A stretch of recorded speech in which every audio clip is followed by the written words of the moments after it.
Ah, c'était le gros fail. Bon, Euh, normalement ça devrait être bon. Si je vais pas pouvoir faire beaucoup mieux en termes de micro parce que le Père Noël m'a pas encore amené le cap de mon tout nouveau micro vachement bien. Mais on va. c'est con, il manquait juste le câble, il aurait pu faire un effort. Je C'est te jure. c'est vrai, hein, c'est Tout ce vrai, que c'est ça fait vrai, les c'est vrai. ateliers. Hein. Euh, donc bon, on va faire comme ça pour aujourd'hui, mais a C'est plus priori une j'en ai blonde à un forte tout neuf pour poitrine. demain. Donc oui, bonjour à Ah, cool. tous. Donc voilà, on voulait discuter des événements en VR. C'était ça l'idée. Je vous avais souhaité meilleurs vœux, mais bon, ça c'est quand j'étais mute. Donc forcément, ça s'entend pas bien. Euh, voilà. Donc ouais, là pour Nouvel An, ça aura échappé à peu près à personne. On a eu beaucoup d'événements, dont le plus emblématique, je pense, c'est le concert de Jean-Michel Jarre dans Notre-Dame, Hum, où le lâcher de la balle euh, et les feux d'artifice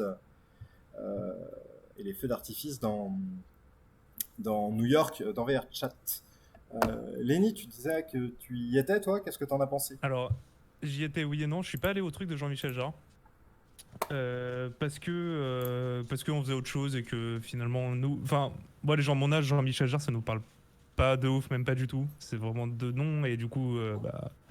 Sur le coup, ça nous a pas plus parlé que ça. Je suis allé un peu voir quand même sur YouTube à quoi ça ressemblait. Ça avait l'air stylé, mais sans plus. De ce que j'ai compris en fait sur la map VRChat, du coup, moi, ce que je m'attendais à voir, c'était qu'il se retrouvait avec des capteurs partout, qu'il avait un avatar dans VRChat, machin. Et apparemment, non, c'était une espèce d'hologramme de ce que j'ai compris. Donc, du coup, finalement, que ce soit sur VRChat, je crois que c'était aussi sur VRRoom. C'était diffusé sur les Ouais, deux. Du coup, les gens avaient la même chose. Et je sais pas ce que ça donnait dans les faits, parce que. Est-ce que les et gens sur le. discutaient entre eux? Est-ce que. Voilà, c'était quoi l'ambiance dans le truc? Ça, pour le coup, j'ai pas pu voir. Par contre, je suis allé sur la map du Nouvel An. Oui. Je suis allé voir ce que ça donnait. C'était très marrant, ils ont fait tout un truc où ils ont reproduit une espèce de mini Times Square. Et en fait, où chaque boutique, ça représente un gros mappeur de VRChat qui se faisait un petit stand de présentation, de machin. Ils avaient chacun un petit stand, un petit environnement chacun. C'était stylé, ça a plutôt bien marché parce que les chiffres étaient assez gros. T'es Il y a présent. eu... Ouais, il y a juste eu un bémol, j'ai trouvé un peu bizarre, c'est que les joueurs Quest et PC étaient séparés. C'est qu'il y avait une map pour les joueurs Quest et une map pour juste joueurs PC. Je suis pas allé sur la map Quest, mais j'ai vu qu'elle était beaucoup moins chiadée. Détaillé, ouais, tout à fait. Et Bah, donc, du ça, c'était la coup, plateforme en elle-même, c'est VRChat qui a imposé ça, entre guillemets, bah, je pense que ouais, il y a des contraintes techniques, pour mais l'instant. pourquoi pas revoir les ambitions à la baisse pour pouvoir accueillir tout le monde au même endroit, c'est quand même bizarre quoi. Nous, on avait une personne dans le groupe qui était en Quest, et du coup, c'était un peu bloquant pour aller tous sur la map, tous ensemble quoi. Ouais.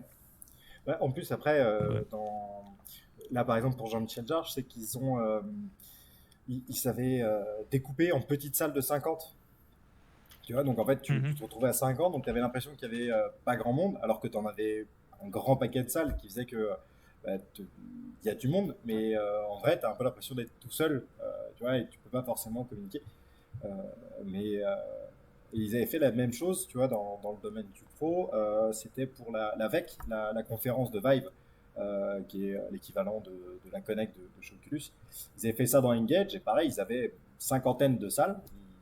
Au plus gros de l'événement, ils revendiquent Mhm. plus de 1000 personnes en VR, mais de salles de 50 personnes. Quoi. Donc t'as pas l'impression d'être vraiment le gros amphi qui est là.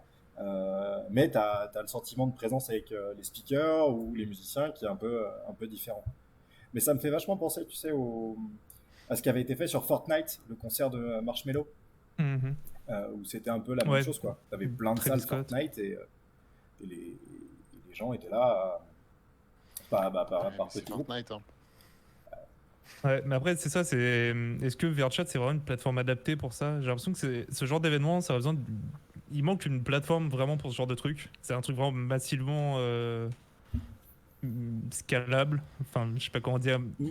à plus grande échelle. C'est ça. Euh, et où on ferait des économies sur des trucs qui ne serviraient pas forcément pour une situation à cancer. Tu vois, le fait que les gens puissent parler entre eux, bah, est-ce que ça peut pas être géré dans des chats privés, des trucs? Est-ce que t'es obligé d'avoir de la spatialisation partout? Est-ce que t'es obligé de voir le mec avec son full body tracking qui danse et à côté l'autre en desktop qui est droit comme un i? Enfin, je sais pas. Il y a un truc qui fait que VRChat c'est une grosse plateforme, c'est vraiment un outil puissant. Genre vraiment les gens arrivent à faire des trucs de fou avec. mais je suis pas sûr que ce soit adapté à ce genre d'événement à très grande échelle. Un VRChat, effectivement, hein, pour ceux qui connaissent pas, du coup, on y crée des mini-jeux, on y crée, enfin, en fait, toute salle d'événements et de chat divers et variés. C'est une espèce de Second Life même, très assimilé, effectivement, Second Life en VR. Et ouais, je te rejoins là-dessus. Ça fait beaucoup de choses et beaucoup trop de choses, en fait, pour être fait, entre guillemets, que dans l'événementiel.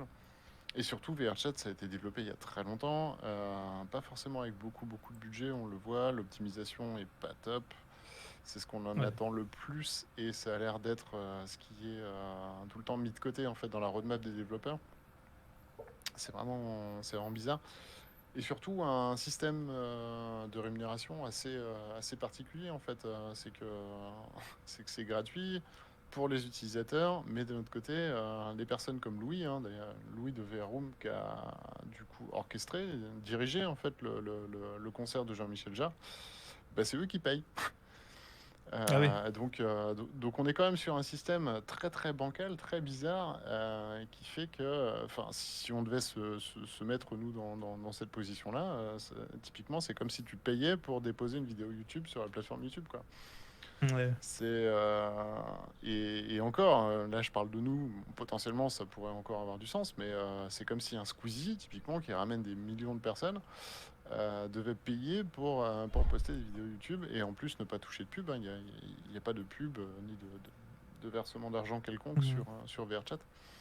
C'est vraiment particulier.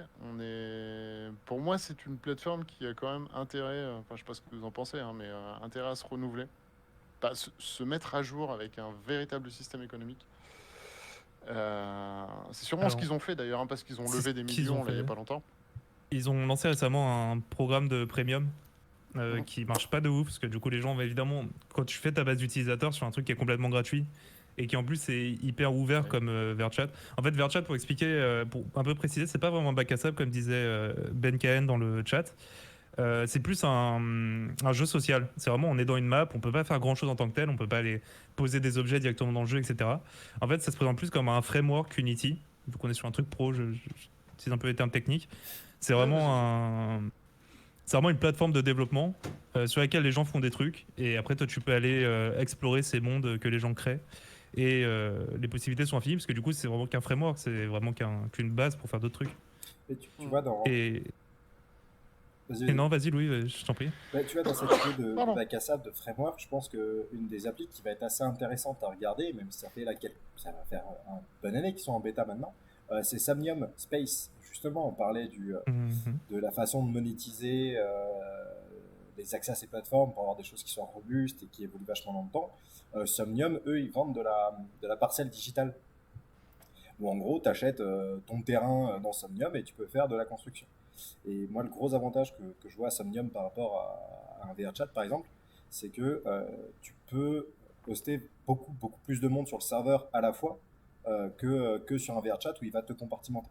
Dans Somnium, ils ont vraiment essayé de mettre une grosse infrastructure réseau. Alors, pour l'instant, on est toujours sur de la bêta, donc Mhm. ça change pas. Ouais, Enfin, c'est un truc qui tourne déjà ou c'est encore au stade de et- développement Écoute, moi, la dernière fois que je l'ai vu passer, c'était à la Educators in VR 2020. Ouais, c'est ça, l'année dernière, pendant le confinement, où on devait se connecter pour casser le serveur. Voilà, ils voulaient faire un stress test du serveur, donc on avait connecté tout le monde dessus. Et on n'a jamais pu se connecter dessus, donc on n'a même pas fait le stress test. Ah oui. Mais est-ce que aujourd'hui ça va pas évoluer? Certainement. Et maintenant, il faut voir là quand Mhm. est-ce qu'ils vont sortir en fin de la bêta pour proposer des trucs. Parce qu'en fait, l'idée qu'ils avaient derrière était assez intéressante, c'était de faire cohabiter beaucoup d'environnements et de mondes différents. Il y a des gens qui ont envie de faire des universités dans VRChat, d'autres, pas dans VRChat, dans Somnium, ils veulent faire des universités. Il y en a qui veulent faire des espaces de mini-jeux, de détente, de social, voilà, tout un paquet de choses. Enfin, c'est un peu comme VRChat, c'est-à-dire que tu as ton framework là où tu peux construire un paquet de trucs, puis après chacun en fait un peu ce qu'il veut. Voilà. Et sachant que les choses sont chez toi, donc tu peux aussi gérer les gens chez toi, les accès, pas les accès, etc.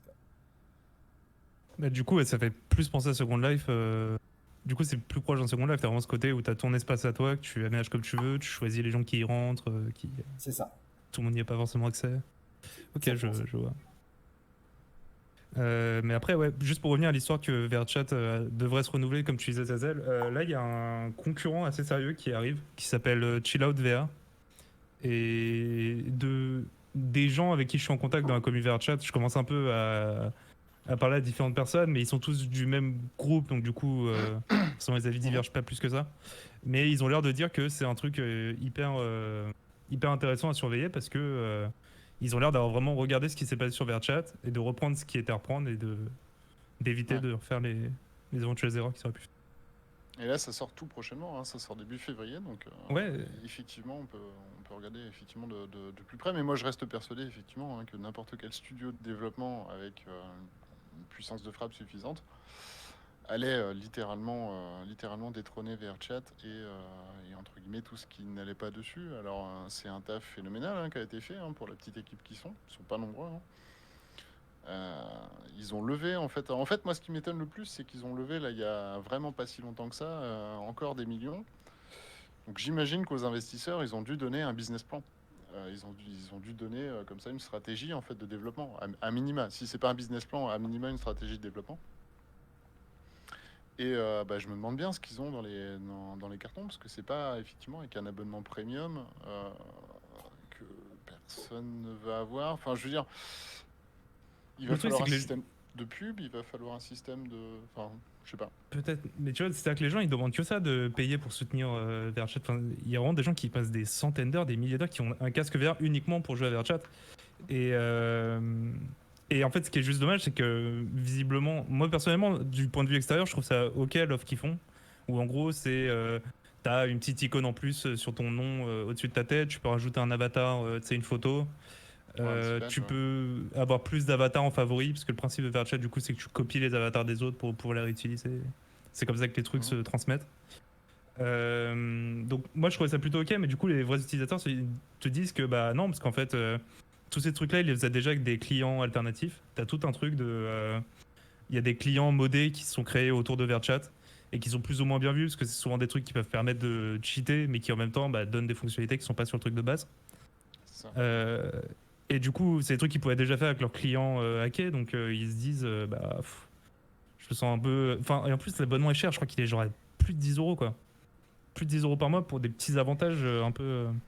Après, c'est du soutien, mais enfin, Bah, je pense qu'il faut le voir comme vraiment comme simplement du soutien, je effectivement, pense parce que que c'est pas les contreparties qu'ils offrent qui ouais, je sont pense que c'est vraiment valables. ça le problème, c'est qu'en fait ils ont mis des contreparties alors que je pense qu'ils auraient juste dû dire vous voulez soutenir VRChat, vous aurez votre nom en jaune au-dessus de votre tête, vous serez content. Et je pense qu'il y aurait plein de gens qui l'auraient fait. Mm. Et il y a déjà d'autres jeux, je crois qu'il y a Unturned qui fonctionne comme ça. Unturned, en gros, c'est un jeu survival un peu à Daisy, très minimaliste, fait par un jeune Canadien qui avait genre 15-16 ans quand il a fait le jeu et qui a explosé. Maintenant, je pense qu'il en vit. Ouais. Et il avait ce système-là où le jeu était gratuit et tu pouvais payer 2 € et ton nom était en jaune dans le jeu et t'avais soutenu le développement, quoi. Et les gens le faisaient parce que à partir du moment où Oui, tu passes du temps sur un c'est un très bon free-to-play, moyen t'as de pas de soutenir. problème à soutenir le Oui, truc, tout à quoi. fait. Tout à fait. Mais c'est vrai, quoi. Moi, je suis quand même très très inquiet. Et quand je vois les retours des professionnels, honnêtement, je m'y attendais pas. Le fait qu'ils fassent payer pour des gros événements comme ça, alors que ça leur donne une visibilité de fou. Enfin, moi je trouve ça. Enfin, je sais pas ce que tu en penses, Louis. On va dire pareil du prisme professionnel, mais moi je trouve ça démentiel. Enfin, en tout cas, c'était un coup de poker de leur part. Alors, j'espère qu'ils n'ont pas non plus fait payer des milliers de cents, mais ils hébergent un concert d'une personne internationalement connue pour un nouvel an sous l'identité de la mairie de Paris, parce que c'était commissionné par la mairie de Paris, euh, tout en faisant payer et en ayant les droits de distribution et la visibilité en fait de tous ces Mhm. événements-là. C'est quand même bien, c'est quand même fort. Je pense. C'est ça, là tu poses vraiment la question à mon avis de fond aujourd'hui, c'est que notamment là avec la fermeture des théâtres, salles de concert, etc., le monde de la culture est à l'arrêt. Les technologies XR vont être un vrai levier pour permettre modalités de diffusion. Et puis, bah voilà, ce qu'a fait Jean-Michel Jarre ou d'autres, hein, parce il y a vraiment d'autres événements. Mais c'est une nouvelle modalité. Des gens comme NextVR aux États-Unis qui vont faire de la diffusion de matchs de sport à la meilleure place. Tu vois, genre, t'es sur le banc des joueurs de la NBA, dans l'angle du ring de boxe, à côté de l'entraîneur sur un match de football américain. Et ben, tout ça, tu peux les voir en 180 stéréoscopique. Et là, il y a une vraie nouvelle modalité d'accès au sport, à la culture, et de réinventer un peu tout ça. Et dans le contexte où on est aujourd'hui, sanitaire, il y a un vrai besoin de trouver un modèle économique. Et là, le modèle économique, clairement, il n'est pas bon. On peut pas faire payer les artistes, les organisateurs, et ils en tirent rien. C'est valable au début pour lancer le truc. Tu vois, je trouve ça bien. Par exemple, là, que Jean-Michel Jarre fasse ça bénévolement, enfin, bénévolement, j'en sais rien d'ailleurs. Mais en tout cas, que ce soit les organisateurs Ils ont qui d'autres payent, tombées, mais c'est ça, pour avoir les autres retombées et puis enclencher un peu la démarche, tu vois, montrer que ça fonctionne, qu'il y a des gens qui viennent et qu'il y a moyen de créer un business aussi derrière. Et, euh, et du coup, on va pouvoir ensuite imaginer un business model où là, les plateformes devront jouer le jeu. Et je pense que si les plateformes ne jouent pas le jeu, il faudra aussi qu'on trouve un moyen de contourner ou d'avoir des plateformes françaises qui permettront de discuter un peu plus facilement avec les acteurs français et de ne pas pas les saigner quoi, sur les retombées économiques. ouais, tout à fait. Ouais. Merci beaucoup, Exile, d'ailleurs, pour l'abo. Merci, c'est super cool. D'ailleurs, dites-nous dans le chat, en fait, si vous seriez prêt à payer, hein, alors même une somme dérisoire, un petit peu à la Deezer, hein, si vous seriez prêt à payer une plateforme VR comme ça qui vous offrirait des contenus de théâtre, est-ce qu'on pourrait envisager ce genre de choses? Alors, attention, Deezer, c'est pas fait en un jour. Il a fallu démocratiser l'intégralité du monde de la musique. Enfin, je parle de Deezer qui est français, mais avant, bien évidemment, il y avait Spotify qui avait dégrossi le boulot.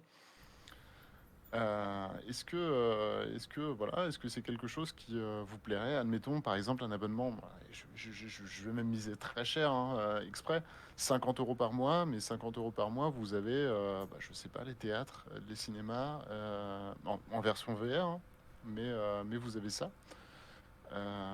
Du coup, honnêtement, ça pourrait être sympa, même si d'un point de vue artistique, ça serait bien aussi de sortir un petit peu de cet aspect de j'ai payé une fois et après c'est gratos en illimité. Ça, ils sont toujours un peu perdants. Mais j'utilise l'expérience régulièrement, bien sûr. Très faible, non. Euh, À côté comment des ça? histoires de concerts, un truc qui me parlerait, ce serait le truc qu'essaie de faire Big Screen, vous voyez, ce soft de cinéma virtuel, qui font des partenariats avec des studios de production à droite à gauche pour que tu payes ta séance de ciné virtuelle, tu vois. Tu files 2 balles et tu as accès à un film un ciné virtuel tout seul ou avec d'autres gens. Et ça, en fait, je me vois complètement consommer ça, genre, je trouve ça carrément. Tu vois, si aujourd'hui on me dit, bah avec la crise sanitaire, avec tout ça, bah, les cinémas, c'est compliqué, machin. Peut-être ça va encore augmenter de prix, peut-être il y en a qui vont fermer, on ne sait pas combien de temps ça va durer. Se dire que c'est plus facile d'avoir accès dans mon Quest chez moi, dans mon lit, pour 2 balles au dernier film qui est sorti, et avoir une expérience qui commence en plus à se rapprocher. Alors, faut pas non plus être de mauvaise foi. Porter un casque vert, c'est pas non plus un truc hyper confortable, et c'est pas non plus comme Mm. aller au cinéma et juste mater un écran. Mais là, j'ai été vraiment bluffé en fait de voir le Quest et le Valve Index niveau confort, le pas qu'on a passé par rapport Ah au oui, vieux oui, casque. complètement. Et je pense qu'avec le temps, on arrivera à des trucs complètement Ouais. similaires, quoi. Et, Mais pour moi, c'est vraiment une stratégie. Enfin, je veux dire, en gros, pour moi, la seule bonne démarche en fait à faire là-dedans, c'est quoi qu'il arrive, il faut que la plateforme qui va se créer ait, allez, 2, 3, 4, 5 ans, je sais pas, c'est à voir avec des business angels ou autres, mais il faut qu'elle ait masse d'avance en fait sur sa vision et sur le monde en fait voilà. Qu'est-ce qui se passe dans 5 ans quoi? Est-ce que dans 5 ans, tout le monde a l'habitude tout le monde a l'habitude, tout le monde sera sur ce genre d'événement parce que les casques seront plus confortables. On le voit notamment avec le casque de VR de Panasonic, hein. Maintenant, c'est une qui peut très bien servir d'ailleurs c'est du 3 DoF, hein, 3 degrés de liberté, mais ça peut très bien servir effectivement pour ce genre de choses, pour de l'événementiel. Et là, en termes de form factor, enfin, c'est plus petit que des lunettes de ski, quoi. Tu vois les lunettes steampunk? Enfin, je sais pas si tu peux présenter Oui, à l'écran, mais enfin, en gros, si vous voyez ce que c'est que des lunettes un peu steampunk, enfin voilà, c'est pas plus gros que ça. Ça reste de l'écran micro LED. Enfin, c'est quand même quelque chose d'assez velu. Moi, la seule chose que je lui reproche, c'est le fait qu'il soit 3.9.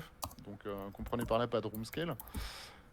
Mais typiquement, ce genre de device, euh, si on a une petite vision là comme ça à 3-4 ans, ce sera clairement monnaie courante, quoi. Avant d'arriver effectivement à la lentille comme ça que vous pourrez vous placer sous les yeux. Là honnêtement, je pense que le monde n'est pas prêt, hein. C'est comme la puce Neuralink d'Elon Musk. Le monde n'est pas prêt encore à faire du transhumanisme à ce point-là. Mais, mais voilà, donc, enfin, c'est maintenant qu'il faut assurer le truc. Et je pense que construire une plateforme comme ça coûte tellement, que ce soit en argent ou en temps de développement. C'est maintenant qu'il faut y penser, quoi. VRChat a eu la chance d'être parmi les précurseurs, donc ils ont pu se monter petit à petit. Là maintenant, demain, je pense que la plus grosse plateforme qui devra arriver sur le marché sera au moins aux 3/4 finie, quoi. Et avec un business plan, avec un truc, et devra imposer ce standard. Donc, je Ouais, sais pas si ça sera le cas de chill out. je sais pas, tu vois, mais en fait, même au-delà de ça, au niveau du spectacle, vivant, il faut aussi qu'on réinvente un peu les choses. Je sais pas si vous avez regardé cette expérience, elle est un peu vieille maintenant, elle va avoir 2 3 ans. Euh, c'est celle du Cirque du Soleil, euh, qui dure une quinzaine de minutes. Et en fait, c'est une représentation du Cirque du Soleil où on est vraiment mis au milieu du spectacle. Et en fait, il y en a partout, tout autour. Et ensuite, on est dans l'eau, et là, ils sont dessus, en dessous. Enfin, vraiment, tout le spectacle a été pensé pour faire de la VR, ce qui rend un résultat vraiment intéressant. Et dans cette dimension de spectacle vivant, je pense que on doit aussi équiper les salles, qui va être un enjeu, que ce soit en termes de captation avec de la vidéo 360 ou 180 stéréoscopique, en termes de son pour rendre les ambiances sonores, ça c'est aussi un enjeu, et de concevoir les spectacles qui sont diffusés pour qu'ils soient aussi intéressants, de prendre cette place en VR plus qu'une place en vrai. Même si rien que déjà la promesse de pouvoir toujours être au premier rang en plein milieu, et pas gêné par les voisins, peut rendre des spectacles intéressants. Voilà, on va pas se Vous mentir. savez, votre voisin avec son paquet de chips horrible, Ouais, celui-là, là, qui fait plein de hein, bruit tout le temps. qui vous Ou donne celui envie de le qui. défoncer. Il y en a un. Salut, merci, Macalagan. les gros, les gros asociaux, quoi. Vous savez, le mec à côté, là, qui renifle au cinéma. Mais Bah voilà, vous avez pas ça, on verra. non, il y a quelqu'un dans le chat. Attends, c'est qui est-ce qui disait ça? Pas, qui disait moi je veux bien, mais que s'il y a le simulateur de quelqu'un qui met des coups de pied dans le siège. C'est Yogi qui disait ça. Voilà. avec un petit subpack.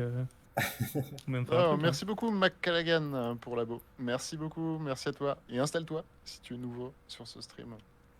Ouais, non, mais il y a un enjeu. Il y a un enjeu, et je pense qu'aussi il y a une demande.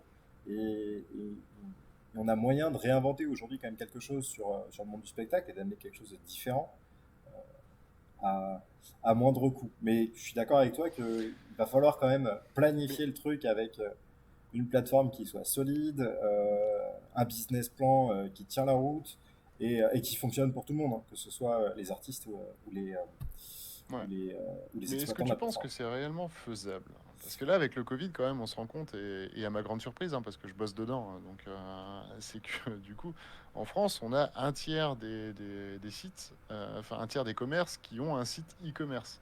Mm. Enfin, en tout cas, bon, ça c'était les chiffres avant Covid. Voilà. Ça a beaucoup changé, beaucoup se sont rués du coup sur les développements, voilà, pour du click and collect et autres. Mais je veux dire, voilà, et le e-commerce, on en parle depuis quoi? 15 ans? 20 ans? Ouais. Ça fait genre 10 ans qu'on sait que c'est inévitable. Et en 2020, on avait encore plus des 2 tiers des commerces qui n'étaient pas équipés, quoi. Après, Demain, qu'est-ce qui se passe de la VR, quoi?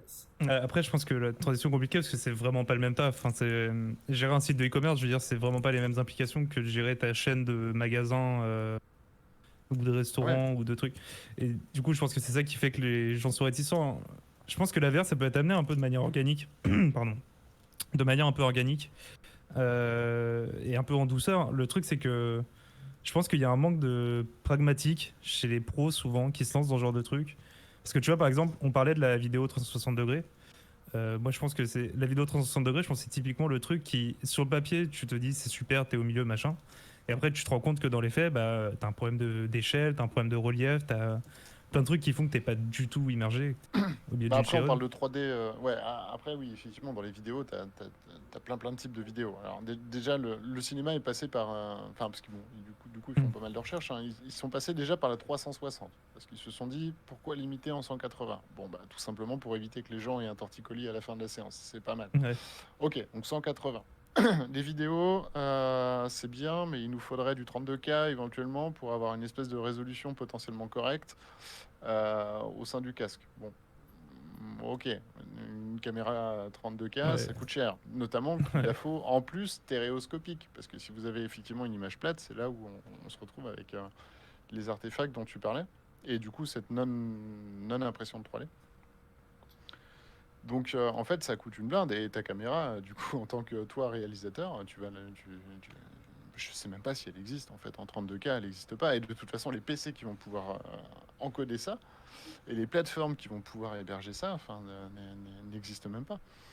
Donc, en fait, c'est vraiment toute une chaîne de distribution et de production à refaire à grande échelle. Et typiquement, là, ce dont on parlait, que ce soit du stockage ou du traitement vidéo par ordinateur déporté, ben, ça, il faut qu'on l'attende de grands comme Amazon, Google, parce que personne d'autre n'aura la maille pour C'est clair. injecter ça, quoi. C'est Ouais, pas mais même possible. au-delà de ça, tu vois, il faut aussi les casques qui tournent. Je discutais avec les gens de RFI Labo, France Média Monde, et eux, ils font de l'ambisonique, de la captation ambisonique et binaurale Mhm. de très grande qualité.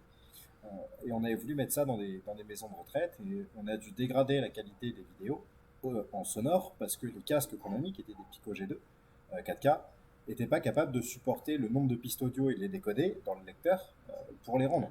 Donc on a aussi, au-delà de ça, un problème de techno.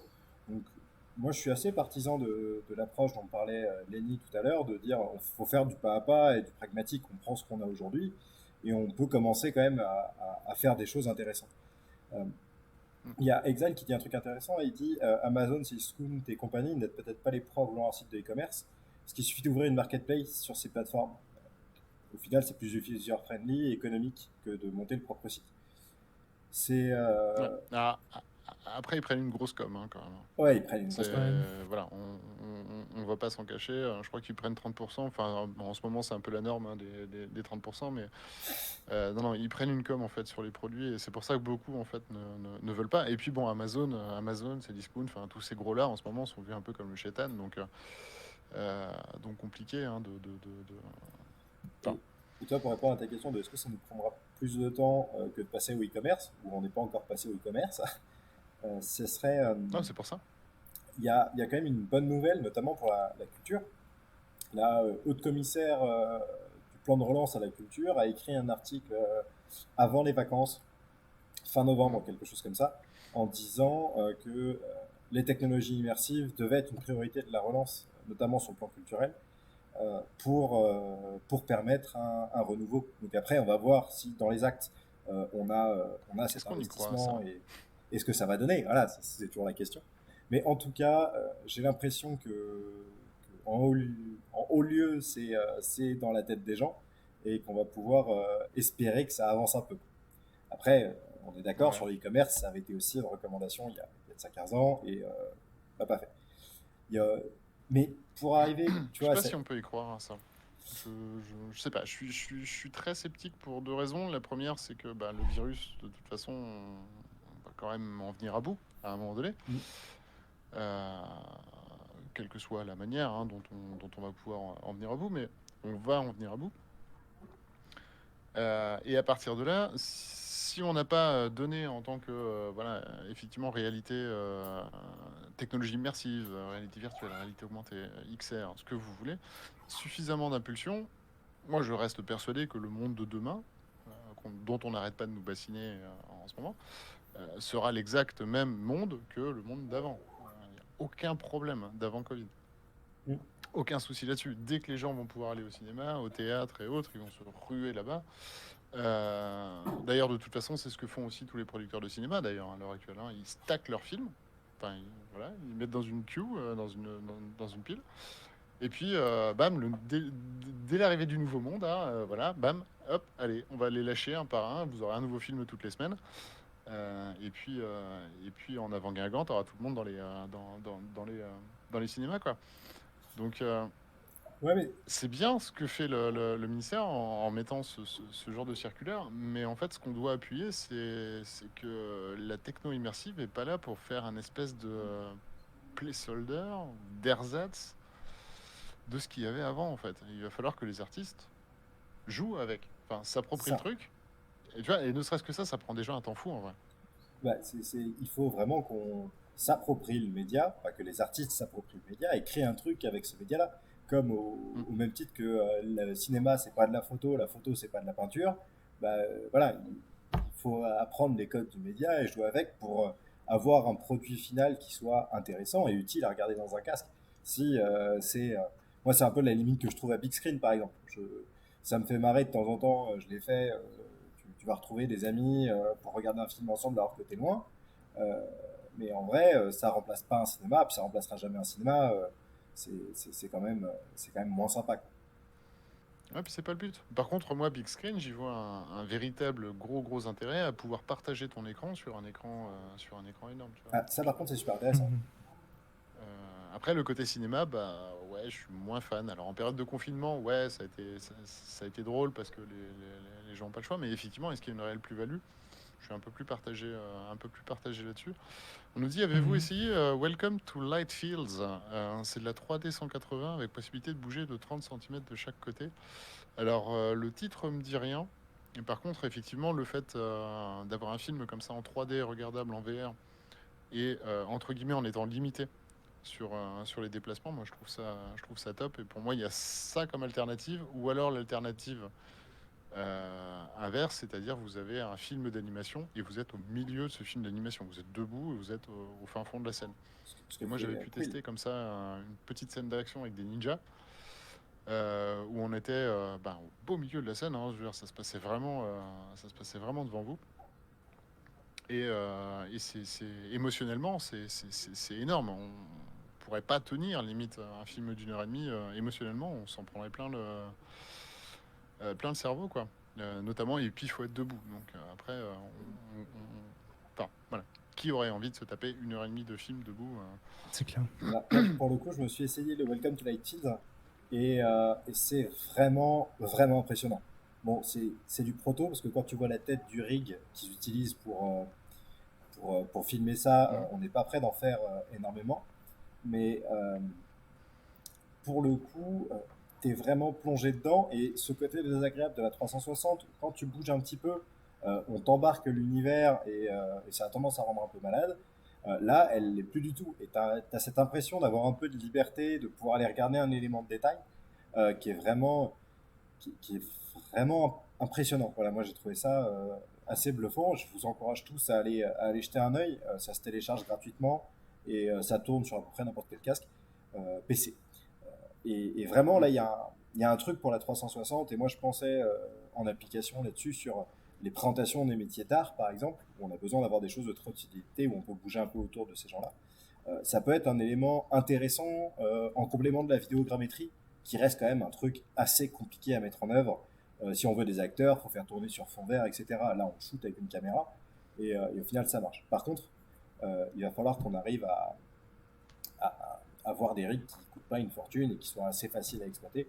Et je pense que le workflow de travail derrière pour passer de ton rush à ton élément fini, il est quand même beaucoup plus conséquent qu'une vidéo 360 normale. Ouais, non, mais tout à fait. On me dit c'est peut-être pour ça que la télé 3D n'a pas marché. Alors pour moi, elle n'a pas marché pour plusieurs raisons. Déjà l'engouement un peu mystique qu'il y a eu derrière, c'est-à-dire que on a eu Avatar qui a vraiment travaillé le film en tant que 3D, qui a été fer de lance en fait de cette techno. Euh, je crois que c'est le premier, en tout cas c'est le premier le plus gros budget, hein, qui a été fer de lance de cette techno. Et derrière, ça allait déclencher un espèce de tilt en fait chez tout le monde. Et ils se sont dit, tiens, on va le faire. Et du coup, ah merde, moi j'ai déjà tourné mon film. Alors on va le faire en post-prod. Parce que du coup, c'est vachement mieux. Ça coûte moins cher, forcément. Et ouais, et du coup, en fait, c'est un petit peu. Moi, je vois un petit peu la télé 3D comme si, tu vois, on était resté au cardboard, en fait, côté VR. Ouais. À savoir que, du Mhm. coup, par laxisme, j'aurais flegme, je sais pas. J'ai pas tellement de qualificatifs entre guillemets, euh, enfin, qui leur plairait. Mais très clairement, ils n'ont jamais poussé cette techno. Et par contre, l'une des gros problèmes de la 3D, c'est que tu es bloqué du coup à ces fameuses 25, 29 frames secondes. Et c'est ça en fait qui rend beaucoup aussi malade les gens. C'est que c'est pas pour rien qu'en VR, on est sur du entre 72 et 144 quoi. Alors, C'est pourquoi on est bloqué à 29 frames secondes sur les écrans 3D? C'est parce que dû à c'est quoi? tourné avec ce type de caméra. Ah oui, Et que d'accord. vu qu'il le faisait en post-prod, si tu veux, Ah ça ne ouais. servait strictement à rien en fait enfin, on pouvait pas magistralement comme ça entrelacer les images, même si Mhm. depuis, hein, effectivement, avec des technologies comme celle de Steam, hein, la fameuse reprojection, tu pourrais commencer à avoir des trucs, mais tu passeras jamais de 25 à 90 frames enfin, par seconde, quoi. C'est clair. Sans voir des gros problèmes, quoi. Ouais, c'est ça, 24. Ouais. Enfin, après, ça dépendait des films. On avait quand même, pendant un moment, il y avait de la com dessus et ils tentaient de faire mieux en passant à 29. Mais, Ouais. mais c'est dérisoire. Enfin, voilà, c'est pas possible. C'est juste pas possible. Sans compter que. Mais honnêtement, moi, j'ai vu certains films 3D, certaines pubs, notamment, parce que les pubs étaient vachement mieux faites. Je sais pas si vous vous souvenez des pubs qu'il y avait au cinéma. Ouais. C'était le monde d'avant, hein, tout ça, mais M&M's, tout ça. Enfin, voilà. Les Dragibus, la Euh, Dragibus, c'était la meilleure. Les Kit et Kat. les dragibus. Et tout ça, c'était vraiment fait pour être de la 3D, vraiment machin, et sur lequel vraiment ils mettaient la max. Ils avaient appris à l'utiliser. Et comment est-ce qu'on met pub Haribo, hein, comment est-ce qu'on en tire pleinement parti, quoi. Quand vous avez un film entre guillemets basique que vous avez porté pour la 3D parce qu'il n'y a pas de passion, parce qu'il y a machin, parce que c'était juste un petit effet de mode, un machin, bah vous faites couler une techno euh, Mhm.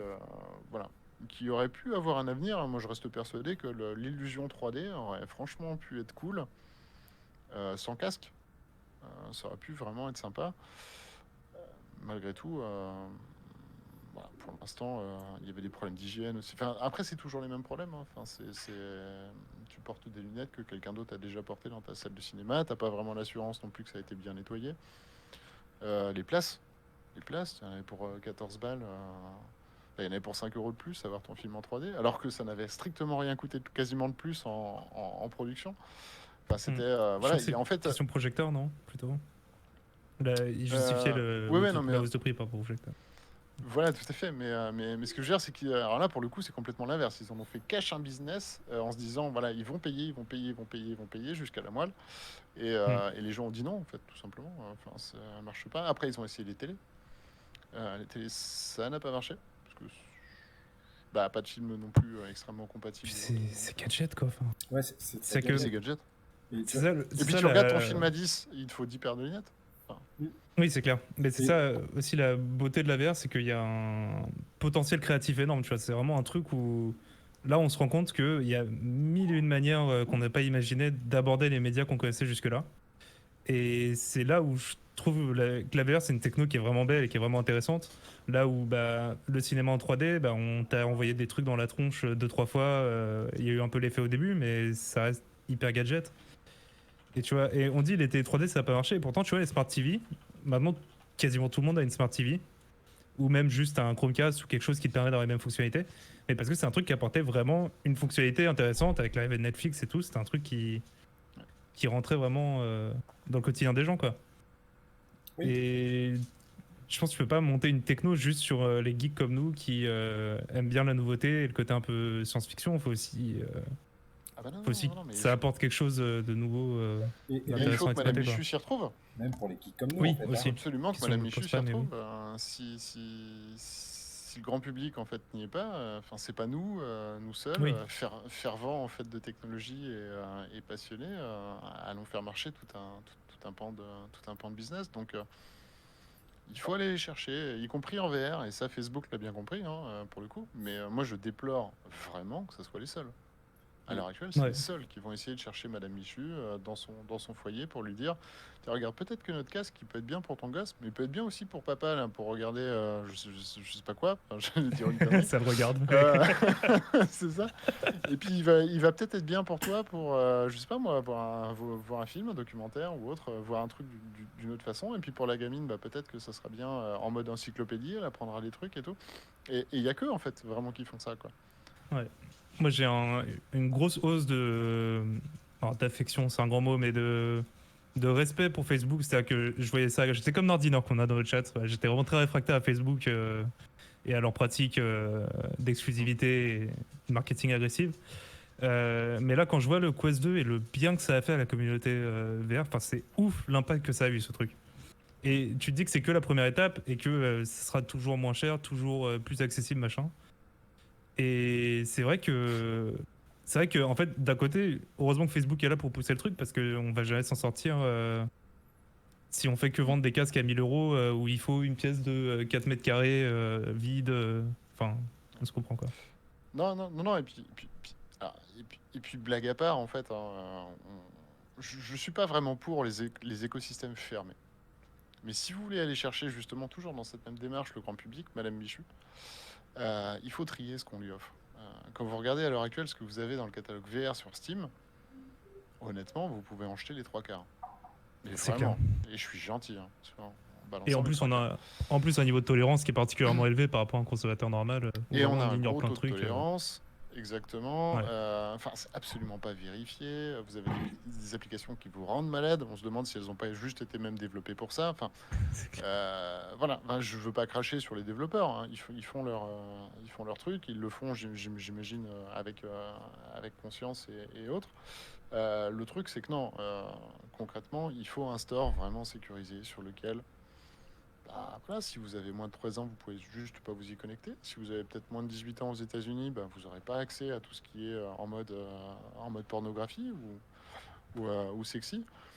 Quelque chose qui rassure en fait les gens, qui se dit voilà, je vais mettre 15 balles dans une application, bah, j'ai vraiment quelqu'un qui l'a testé, approuvé et mis sur le store à ce prix-là, quoi. Mhm.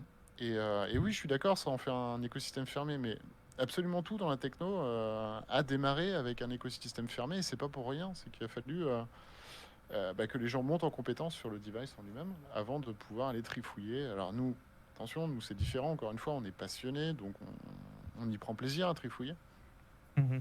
et on apprend vite, et même pour certains, on est même carrément d'ores et déjà dans le métier en étant dev nous-mêmes.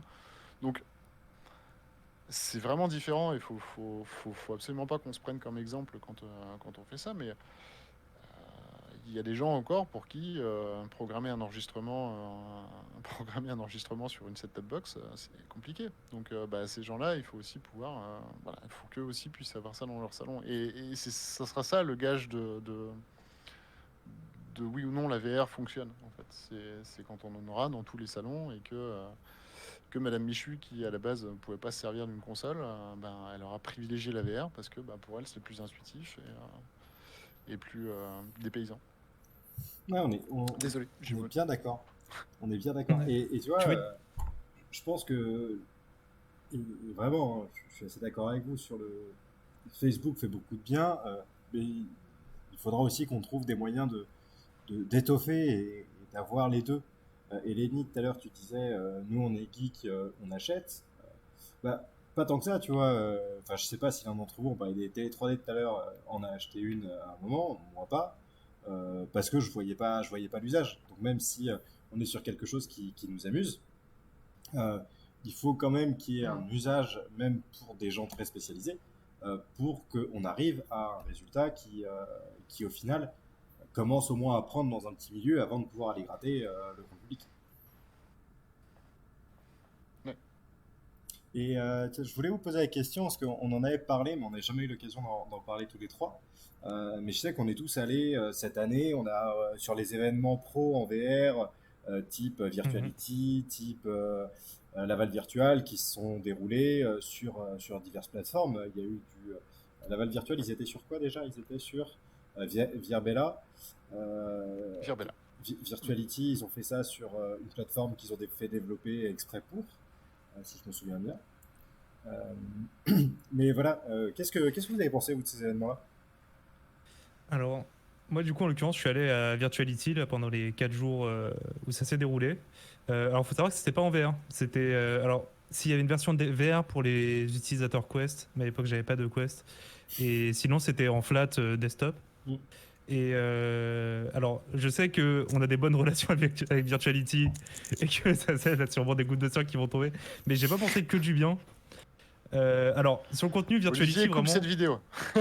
Olivier, je suis désolé. Sur le contenu Virtuality, les conférences et tout, j'ai adoré. J'ai vraiment passé un super moment, c'était ultra intéressant. J'ai aimé le fait que. Alors, juste pour revenir au début, donc Virtuality, ça se présentait comme un. C'était un soft fait par. Ça s'appelle TeamU, je crois. Fait par une autre boîte, du coup. Où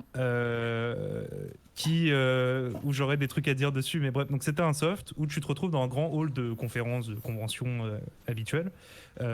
Chaque boîte a un stand dans lequel tu peux rentrer et ils ont leur espace à eux qui est décoré avec leur thème, où ils ont des écrans où tu peux regarder des diaporamas, où il y a des espaces de discussion, des trucs comme ça.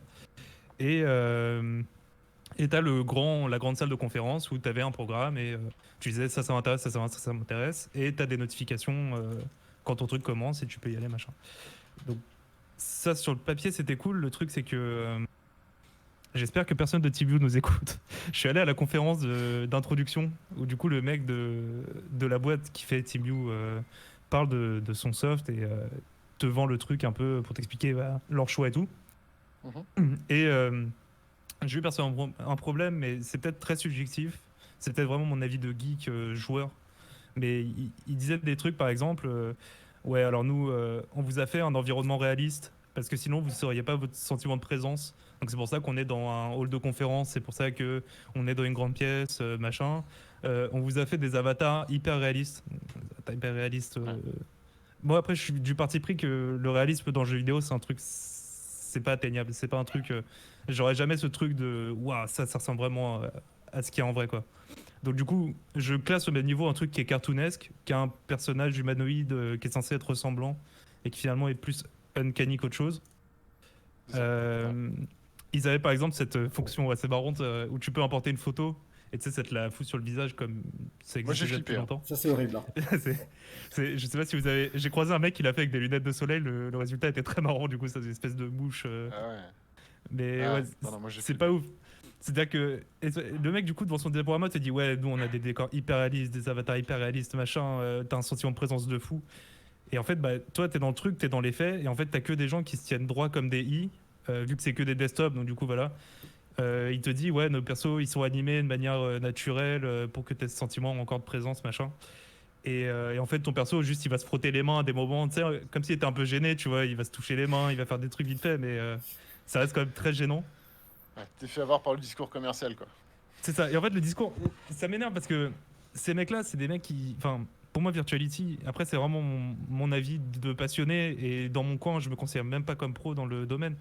Mais c'est des mecs qui sont un peu à la barre de ce techno, qui montrent aux investisseurs, regardez, c'est ça le truc, c'est ça le truc. Et qui en fait te donne une image qui est pas vraie. Enfin, qui est pas. Qui est à côté de la plaque, je trouve. Qui est pas. Justement, la force de la VR, c'est que tu t'affranchis de ces contraintes du vrai monde. Si tu veux que ta salle de conférence soit un espace non euclidien où tu rentres dans une pièce et tu reviens en arrière, t'es plus au même endroit, les possibilités sont infinies. Et en fait, tu vois, je me suis vraiment rendu compte de la différence entre moi et les créateurs que je côtoyais jusque-là, avec qui j'avais des discussions, des mecs comme Luca Risotto qui a fait une conférence là-bas, qui est un mec, je suis genre ultra fan, il est genre, c'est vraiment une bête créative. Des mecs comme Luca Risotto et de l'autre côté le mec de sa société qui forcément il a investi, il a cherché des investisseurs pour son truc, donc il te le vend et il a besoin de te le vendre, donc il va peut-être te le vendre en te le mettant sous son beau jour, mais au final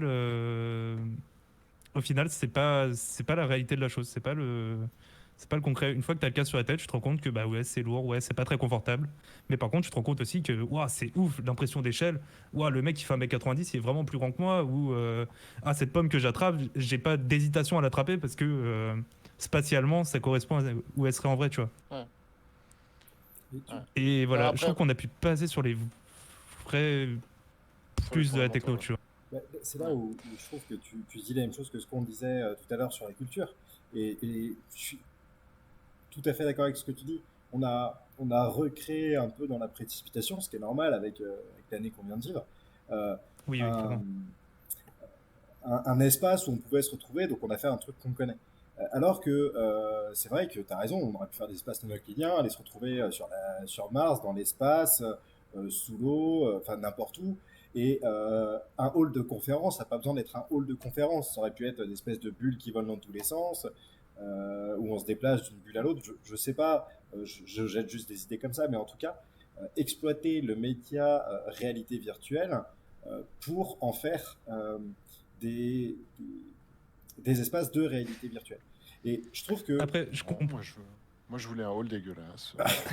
Après, je comprends la prise de position parce qu'il faut pas non plus perdre Jean-Jacques qui déjà s'est embêté à installer le truc, le client lourd, machin, qui a fait toute la démarche pour venir et qui en plus il se retrouve dans un truc où il y a des anges partout, il y a des nuages, on vole, Tu sais qu'est-ce qui qu'ils se avaient passe? même refait une salle presse, hein.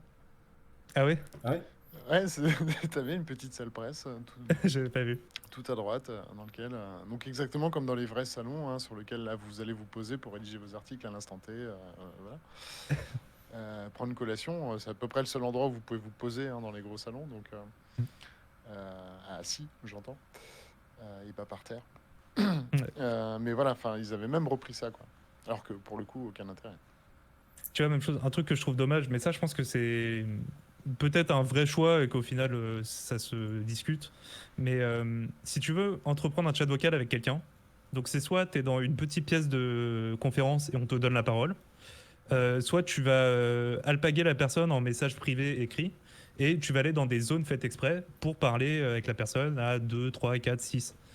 Et du coup, bah, en fait, ça bloque le contact dans le sens où tu as une barrière de fou pour rentrer en contact avec les gens. Là où, en fait, l'avantage du virtuel et de la VR, c'est que bah, tu peux très bien aller t'approcher d'un mec et lui parler directement et il te répond directement. Et je comprends que ce serait le bordel si tout le monde parle en même temps et qu'en plus, bah, tout le monde n'est pas forcément équipé pareil. Il y a des gens qui utilisent des enceintes, il y a de l'écho, il va y avoir des trucs qui crépitent et tout. Mais je pense qu'il y a un juste milieu à faire entre. Moi, j'ai pas réussi à. Le seul moment où j'ai parlé dans le truc, c'était à une mini conférence d'Orange. J'ai dit 2 mots pour dire bonjour et c'était tout, quoi. J'ai pas pu entreprendre de discussion alors j'aurais adoré discuter avec des Ouais. pros du milieu le contact est compliqué, tu vois. Moi, je l'ai fait un petit peu, mais franchement, ouais, non, non, mais c'était chiant. Et c'est vrai que j'aurais préféré, moi, avoir un truc. Enfin, tu vois, un truc qui me choque, et qui me choque depuis 2016. Je rêverais d'avoir un truc à la Ghost in the Shell, en fait. C'est-à-dire que C'est-à-dire. t'as un son spatialisé, en fait, constamment, t'es dans un espèce de VR chat. Tout le monde peut se parler, tout le monde entend tout le monde, et voilà, c'est cool. Et quand tu as envie de faire quelque chose de privé, paf, tu te téléportes, entre guillemets, dans une ambiance où il n'y a que nous deux, quoi. Oui, Parce que c'est privé, parce que voilà, et qu'il faut quand même rassurer les gens sur le côté, voilà, c'est privé. Tu peux très bien avoir de l'espionnage, entre guillemets, enfin, voilà, ça se oui. décèle vachement moins bien qu'en réel, en fait, en soi. Donc je comprends cette idée-là, quoi. Mais à la Ghost in the Shell, quoi, moi, ça me plairait bien.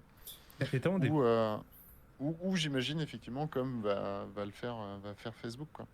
mais tu vois, je pense que là où on voit le cœur du problème, c'est que les salons de VR de cette année, que ce soit la Real Virtual ou Virtuality, qui ont proposé des événements online, ont conçu des événements faits pour faire du flat. Lenny, tu l'as dit tout à l'heure, sur VRBella, non pas sur VRBella, sur Virtuality, on pouvait accéder en quest à l'événement, mais le soft au global, je pense, a été pensé pour faire du flat. Et, Ouais. et on n'a pas encore, et j'espère que ça sera cette année. Virbella aussi, d'ailleurs, je crois. Virbella, ouais, mais c'était galère. Il fallait un plugin, tout ça pour. C'est Flat First. Non, C'était- mais je veux dire, ouais, ils l'ont développé en mode flat à la base. ouais, ouais, c'est flat first. Mais par contre, le gros avantage de ces deux plateformes par rapport à toutes celles dont on a parlé avant, c'est qu'on pouvait mettre 1500 personnes au même endroit, au même moment. Voilà. Elle pouvait les encaisser, ouais. C'est ça. Et ça, quand même, enfin, la perf est assez impressionnante. Ouais. Mais si on a encore cette année, et je pense que cette année, voilà, il y a quelqu'un dans le chat qui pose la question du CES. Je ne sais pas ce qu'ils ont prévu, mais Ah, le CES de cette année, là? Ouais. Ah bah de cette année, il y a des petits groupements privés qui vont pouvoir se faire, mais toutes les conférences sont dématérialisées. Mm. Et vous pouvez d'ores et déjà retrouver le programme, hein, ces.tech, il me semble le nom du site.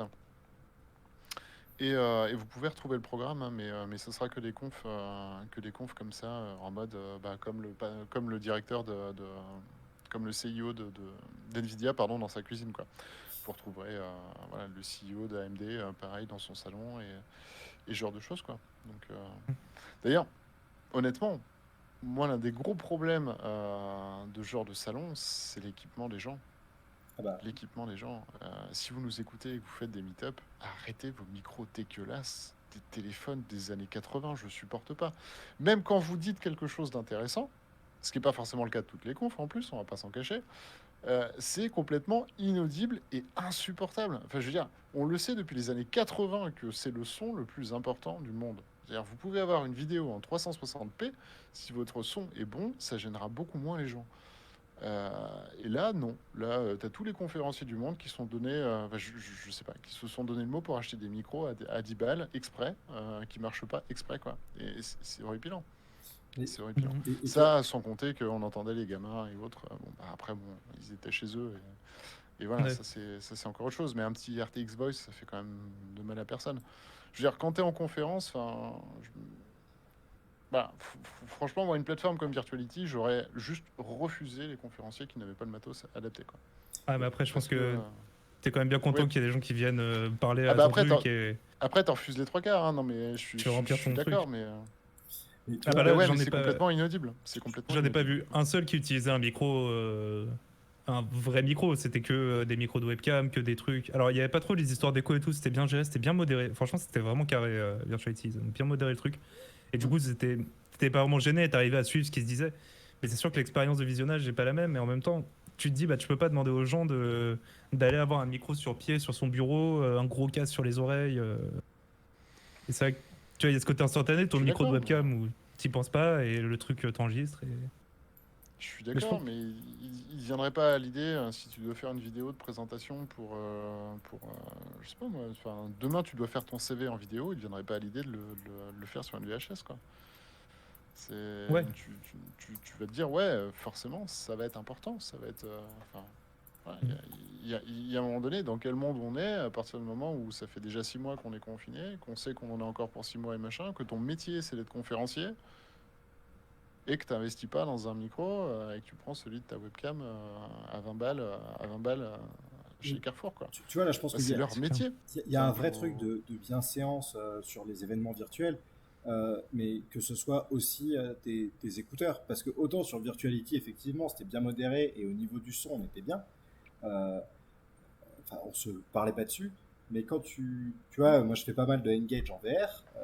Dans Engage, tu as pas mal de gens qui ont les écouteurs du Quest et le micro du Quest sans écouteurs en plus. Ça te fait de l'écho, ça crépite, on entend vachement mal. Et voilà, il faut qu'on prenne le réflexe aussi, tous, que ce soit du VR ou du flat, d'avoir à minima des écouteurs et un micro un peu correct, ouais, au moins un micro casque de jeu qui permet d'avoir un truc un peu propre, quoi. Bon, Ah, mais voilà, voilà. On parle pas d'un micro à 400 balles. Typiquement, le micro que tu as là, à l'heure actuelle, il fait très très bien le taf. Non, c'est en fait pour moi, enfin, je suis peut-être un peu vieille école hein, aussi, hein, mais pour moi, ça voulait dire, je vous manque de respect, quoi. Enfin, je me suis pas impliqué dans ma conférence au point que je me moque complètement de savoir si c'est audible ou pas, quoi. Et c'est franchement dommage, franchement dommage. C'est voilà. Bon après voilà, on sait un truc, c'est de toute façon des webinaires en ce moment, on en bouffe à tort larigot et voilà. Toutes les conférences se font en dématérialisé. On doit se taper le micro des webcams. C'est peut-être aussi une overdose hein, qui fait que j'en parle comme ça. Peut-être. Mais quand tu es conférencier, que c'est ton métier, que enfin, investis quoi. Enfin, je sais pas. C'est ma Ouais, vision, hein, mais je pense que si ces pratiques-là, elles restent après la crise. Parce que là, c'est ça le truc, c'est qu'avec la crise, du coup, bah, il y a eu une occasion de montrer que ça existe et que c'est une possibilité. Le problème, c'est qu'évidemment, on n'était pas prêts. Et les technos sont pas au point, évidemment que c'est pas confortable.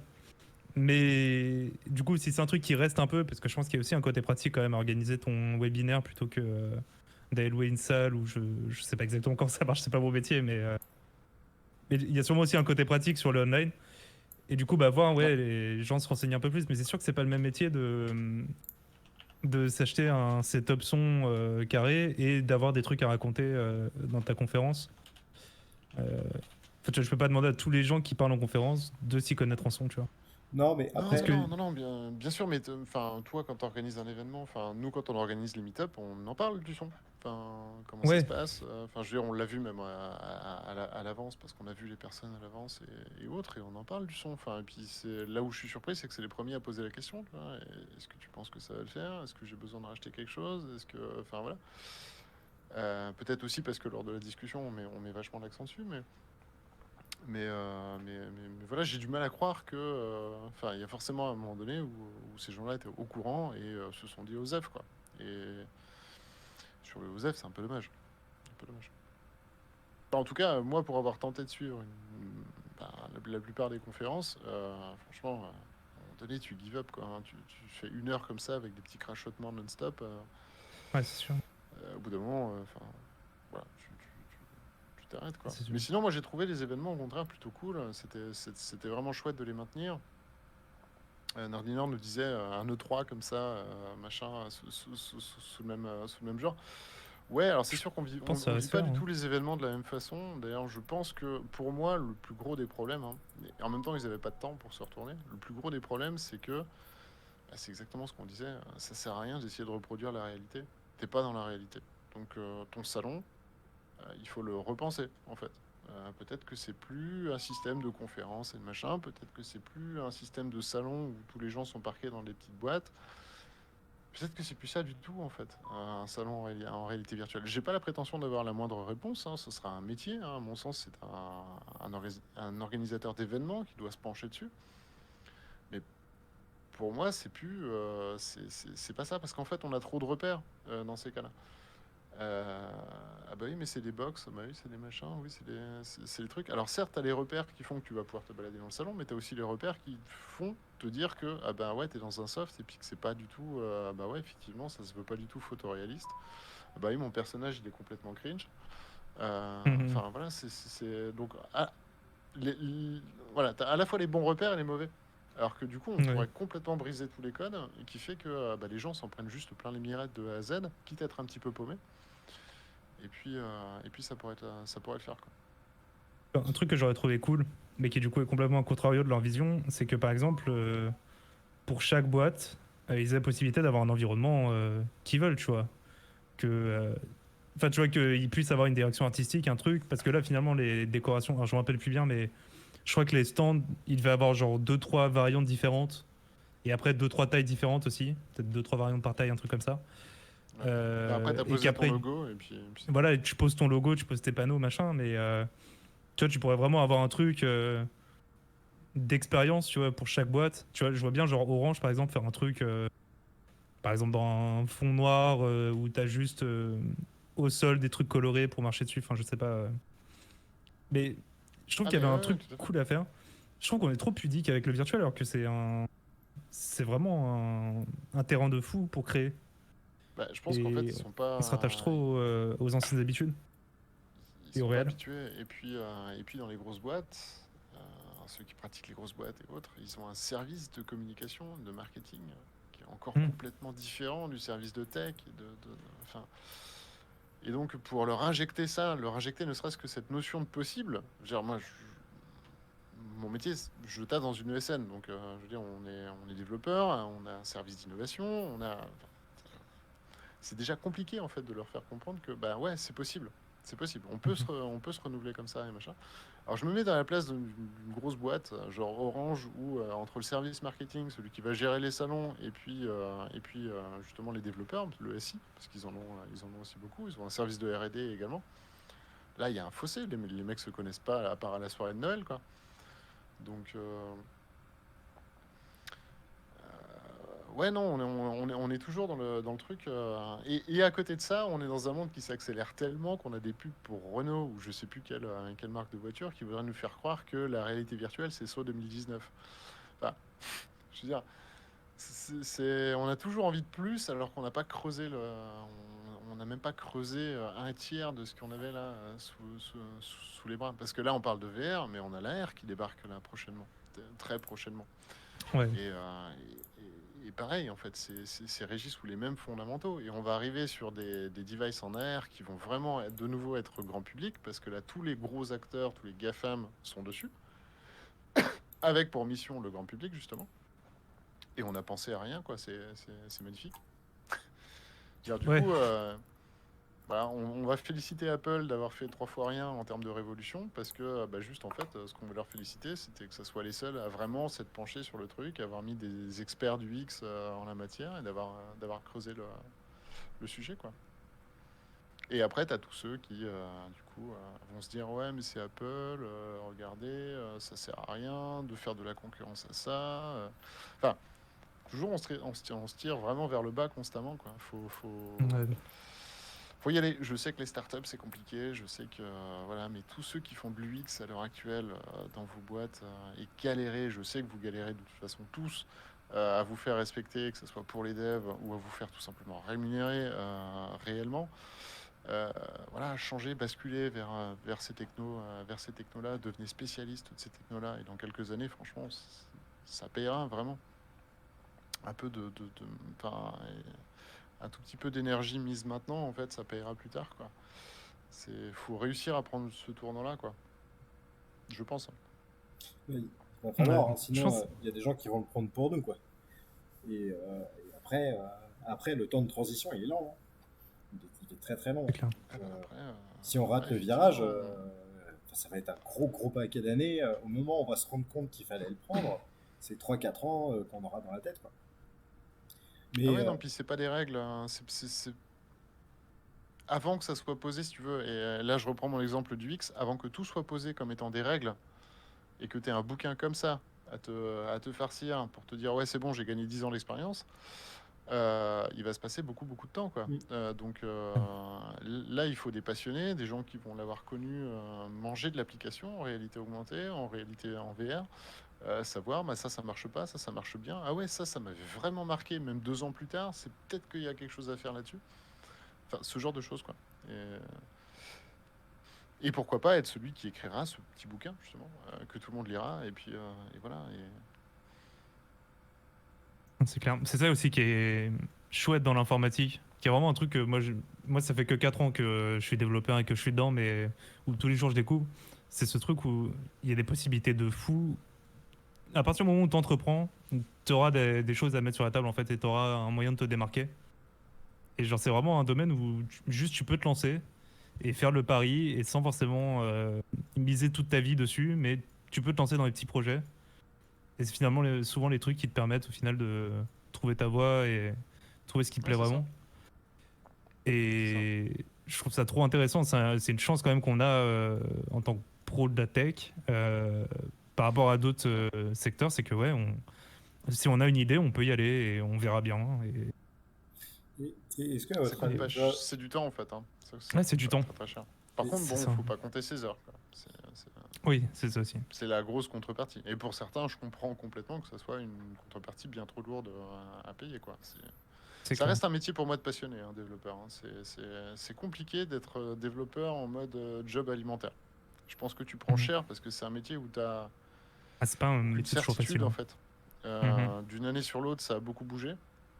T'as pas le choix, t'es obligé de te maintenir à jour. Et ouais, non, c'est assez compliqué. Mais en même temps, c'est voilà, quand t'es passionné, bah pour le coup, c'est le bonheur parce que ton métier il change tout le temps. T'apprends tout le temps et voilà. Mais après, voilà, c'est pas pour tous les types de profils quand même, quoi.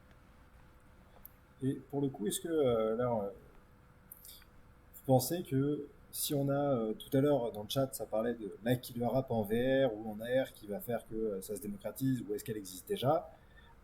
Est-ce que, à votre avis, on aura un jour le killer event qui fait que ça va lancer le truc, quoi? Où on aura vraiment. Ou est-ce que ça va être plus long que ça? Je Je pense que c'est plus lent dans le sens où il faut que les gens achètent le matériel. Moi, je pense que le gros. Là, le gros. Comment dire? Tu vois, quand je parlais de Facebook et du Quest 2, le gros pas en avant qu'ils ont fait pour tout le monde, c'est ce truc de proposer des casques à 350 balles, et ce qui est encore super cher, mais où c'est pas contraignant et où vraiment, t'allumes ton casque, ça marche, t'as même pas besoin de prendre les manettes, tu peux faire avec le hand tracking, tu vois. Et ça, ça vraiment, je trouve ça bluffant. Et je pense que c'est par là que ça va passer pour l'adoption du grand public. Et après, les applis, elles suivront derrière. Mais je pense qu'il faut d'abord que les gens aient le matériel et qu'ils comprennent qu'ils se rendent compte des vraies contraintes et qu'ils se rendent compte aussi que peut-être celles qu'ils imaginaient, enfin, c'est pas forcément celles qu'ils imaginaient. C'est souvent, on peut travailler autour, quoi. Euh, Comme, tu vois, la VR il y a 4 ans, pour moi, c'était. Alors, j'ai une version très biaisée parce que moi, j'ai commencé avec un Vive, du coup, directement room scale, machin. Et du coup, moi, tous les trucs de PSVR et tout, c'est des trucs où je suis en mode, c'est pas vraiment l'expérience VR que moi j'ai. Mais là, je me rends compte que je passe d'un casque où j'ai besoin d'avoir des capteurs dans ma pièce, où j'ai dû percer des trous, des machins, que j'ai besoin de garder de la place au milieu pour pouvoir me déplacer et tout, à un casque où juste je le fous sur la tête, j'appuie sur un bouton, je suis dedans. Et, Ouais. euh, Ça te change la vie. et ça change la vie. Et là, tu te rends Même compte que, si le ouais, en fait, setup est pas très c'est pas. long, même si. Enfin, Ouais, même si ça reste faisable. Mais tu vois, ce truc des stations, des capteurs, déjà, je pense que c'est un gros frein. C'est vraiment un truc où, bah, d'un coup, bah, ok, t'as une pièce qui est quasiment dédiée à ça. Ça veut dire que, enfin, c'est ah des ouais. contraintes Ah, de mais fou, quoi. moi, d'un point de vue professionnel, de toute façon, j'ai jamais eu un seul mec qui m'a dit allez, banco pour ce système-là, quoi. Ouais. Non, non, pas possible. Pas possible de dédier une pièce à ça, pas possible de. Et pourtant, les Mhm. mecs sortent des caves et des machins. Enfin, je veux dire, comme quoi on en veut tout de suite vachement plus, mais enfin, je veux dire, avant, ils avaient des caves à 800K, à 1 million. Euh, et derrière, tu leur proposais des casques, effectivement, avec le tracking Lighthouse, c'était déjà limite un peu trop.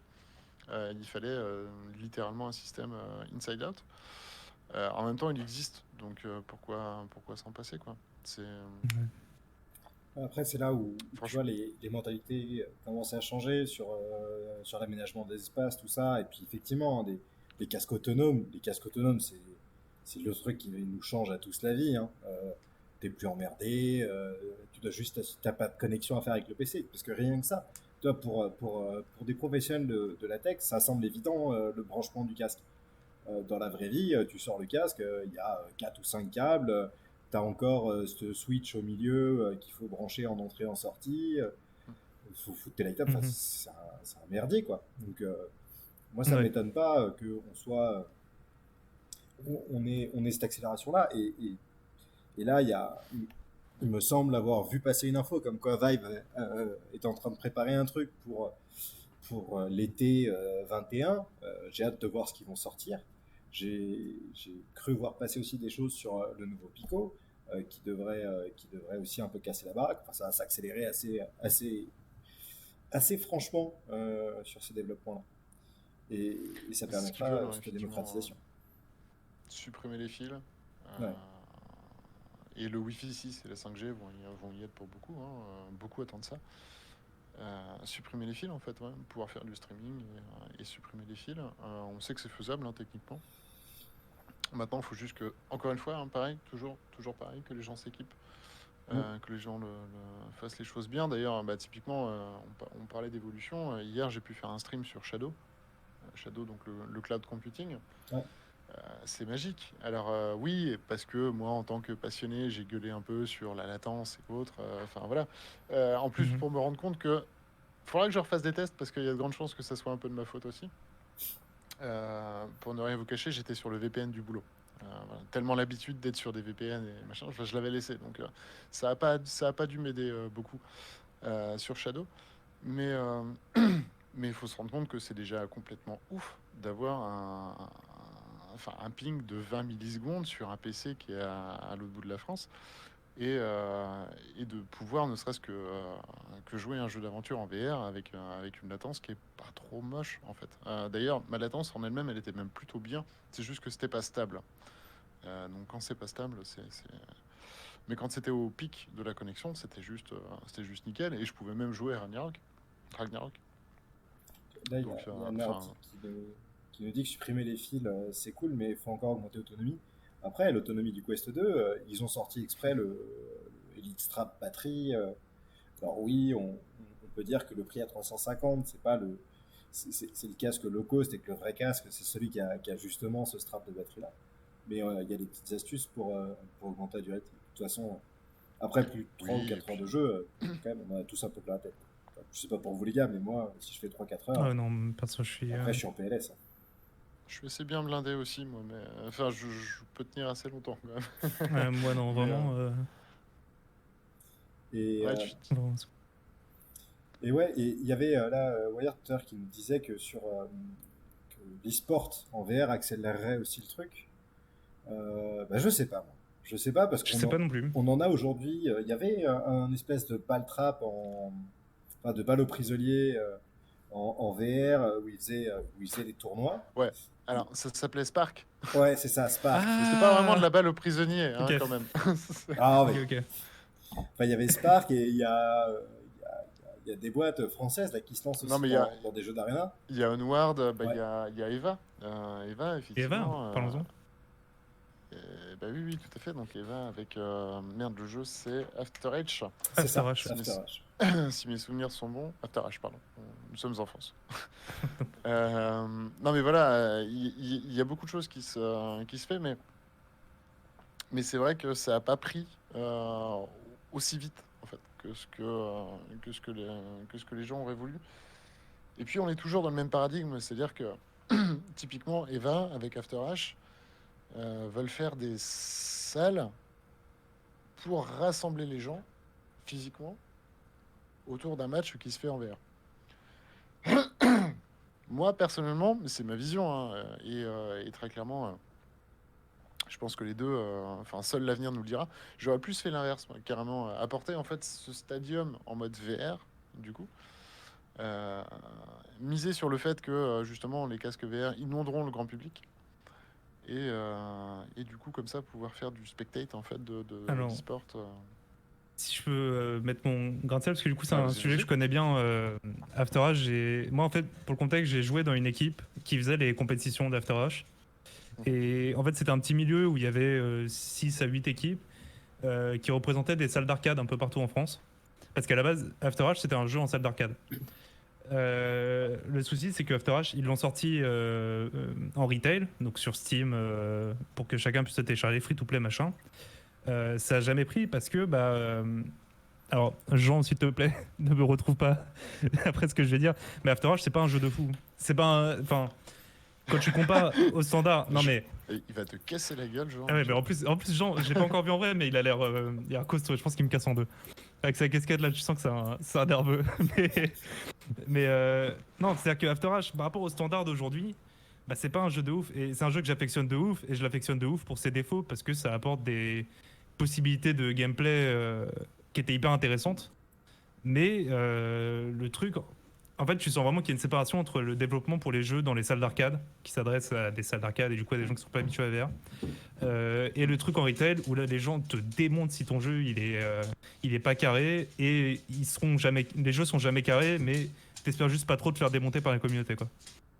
Et donc du coup mais genre il y avait des aberrations dans After H, des trucs tu te dis mais waouh ça se fait, enfin par exemple le déplacement est géré par l'avant de ton arme, là où tu vises.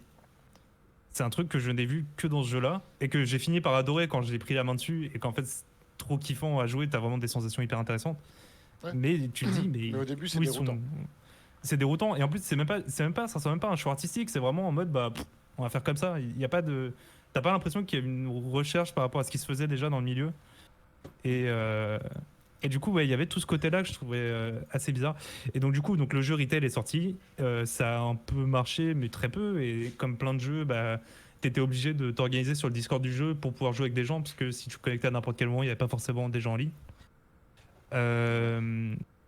Et le truc c'est que du coup ils ont fait ce pari et je pense que c'est le bon pari et franchement genre je leur souhaite que ça fonctionne et j'ai trop envie d'aller dans ces salles et tout parce que je trouve ça trop cool comme concept. Le pari de dire on va un peu essayer de prendre la place des laser games, on va essayer d'améliorer le principe du laser game, on va vous foutre dans une pièce mais une pièce vide où il n'y a pas de mur, rien. On va vous mettre des casques sur la tête avec des backpacks et une arme dans les mains. Et l'environnement, du coup, ce sera différentes maps. Et du coup, tu peux jouer sur une map et quand t'en as marre, tu changes d'environnement avec des murs qui sont complètement différents, avec un agencement qui est pas le même. Et tu peux faire des trucs intéressants. Et ils font des trucs. Du coup, ils se permettent des trucs marrants. Genre, par exemple, t'as des téléporteurs sur les cartes. Et du coup, bah, physiquement, t'es pas téléporté, mais sur la carte, t'as un endroit différent. Tu t'affranchis en fait des contraintes physiques, tu vois. Ça, je trouve ça trop Ouais, cool. complètement. Je trouve ça trop cool. En plus, à côté de ça, ils te font tout un truc de. Bah, à côté de ça, t'as un petit bar où tu peux boire un verre en attendant ta partie, où t'as un environnement Ouais. sympa et tout. Ça a l'air vraiment super chouette, quoi. Donc, ça, je pense que c'est le pari parce que je pense que pour faire jouer les gens à VR, enfin, la VR de gaming, celle que nous, on pratique chez nous, le seul moyen sera de les amener dans les salles d'arcade ou dans des salles comme Eva, ou je sais pas comment ça va s'appeler ces trucs-là parce que c'est vraiment nouveau. Mais Bien que ce soit pas les seuls à faire du free roaming, faut préciser. Je crois que c'est même pas les seuls français. Mais Ah bah non, Wanadev en fait aussi. ah, Wanadev en fait. Ok, c'est peut-être à eux que je pensais de l'autre jeu dans le style d'After Rush. Euh, Mais Ah ils non, poussent le truc quoi. je crois que c'est Backlight. Mais tu vois, Qui pour le Je faisait sais coup, pas. c'est un vrai jeu que dans tout à le l'heure, jeu. disait qu'il faut penser aux spectateurs, et tu commençais à dire ça serait bien qu'on soit autour de l'arène, mais pas l'arène réelle, l'arène virtuelle. Tu vois, et je pense que ouais, pour faire Ouais, pour moi. Ça visionnage c'était un peu le. de, Oh, de- pardon, de- je te coupe. d'événements e-sport, tu vois, typiquement sur des jeux un peu nerveux, de shoot comme ça, faudrait pouvoir, tu vois, qu'ils soient en contrebas de l'arène, puis toi, tu es autour et tu peux te retrouver tout autour de la planète. Et d'un coup, vas-y, je vais prendre un exemple, s'il y a des gens dans le chat, ça va peut-être les faire hurler. Mais tu regardes les worlds de LoL où les gens échangent sur un chat YouTube, c'est sympa, mais t'es pas dedans, quoi. Alors que sur de l'e-sport VR, on pourrait vraiment recréer un stade avec, enfin quand c'est possible, avec les gens vraiment autour où tu suis le truc. Alors, je veux pas Moi, j'en ai parler à leur casté une place. dans ma boîte de match de LoL, on était dedans. Oui, non, Ah mais je ouais, suis d'accord. l'immersion était incroyable. Hein. Grand moment d'audiovisuel. Gros moment Mais, d'histoire. mais du coup, alors je veux pas parler pour eux parce que je travaille pas pour Smart VR. Enfin, du coup, maintenant ils sont renommés Eva, mais pour Eva. Mais de ce que j'ai compris, c'est plus ou moins leur plan avec toutes leurs histoires de compétition. Parce qu'il faut savoir aussi un truc, c'est que Smart VR, et ça c'est un truc qu'il faut quand même applaudir parce que c'est très compliqué en tant que dev VR de s'en sortir là-dedans. Ils ont organisé des tournois avec des cash prizes, et vraiment des trucs. Celui de la Paris Game Week, je crois que c'était, je sais plus si c'était 1000 ou. Ouais, ça devait être genre 1000 euros le cash prize. Et Ils juste, y sont allés à fond. Ouais. ouais, de dire putain, les mecs, ils ont investi, ils ont pris un énorme stand à la Paris Game Week pour faire leur présentation d'Eva et ça a marché de ouf. Maintenant, les gens connaissent Eva. Franchement, j'ai félicite pour ça. Je sais plus ce que je disais du coup. Euh, le. Je sais plus ce que je disais. Et qu'ils y étaient allés à fond. Non, 1000 voilà, mètres leur carrés, plan. on nous dit. Du coup, 1000 mètres voilà, carrés. ils mettaient voilà, 1000 mètres carrés à la Paris Game Week, truc de ouf. Je sais pas combien ça coûte, mais c'est inimaginable. Et enfin, c'est sûrement très imaginable. Et donc, ouais, ils organisent ces tournois. Et du coup, l'idée, c'est que. Et c'est pour ça que moi, j'ai arrêté de jouer à After Hours, c'est que du coup, ils ont bien compris que la version retail et salle d'arcade. Alors, salle d'arcade, ça marche parce que du coup, tu leur vends du support aux salles. Donc, forcément, ça te fait un revenu. Le retail, c'est mort. Faire vivre ta boîte sur du retail, c'est très compliqué parce que les gens achètent le jeu, ils pourront consommer des trucs, mais ce sera jamais une masse critique comme sur des jeux vidéo classiques. T'auras jamais un monde énorme pour donner un euro par-ci par-là et de faire un revenu. Et du coup, cette idée de faire des tournois qui soient que en free roaming, bah, ça fait que ça fait un truc qui est tout nouveau, qui est hyper innovant et qui, je pense, en plus, c'est sexy, tu vois, pour vendre ta boîte, de dire ouais, bah nous, on a inventé les tournois en réalité virtuelle, machin. Même si ça s'est fait avant ou pas, que ce soit vrai ou pas, mais le truc de pousser ça, déjà, je trouve ça intéressant.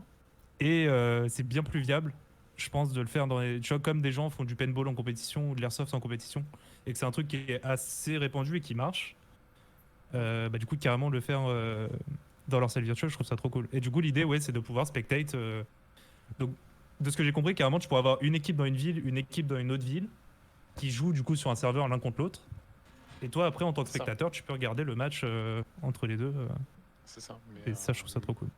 Mais du coup, oui, tu joues sur les serveurs aussi sécurisés, enfin boostés. Enfin, voilà, tu vas pas avoir de problème de latence chez toi, pas quelqu'un de ton équipe qui va se déconnecter parce que son Oui. gamin a mis T'as toute Netflix. l'infrastructure, Enfin, clairement.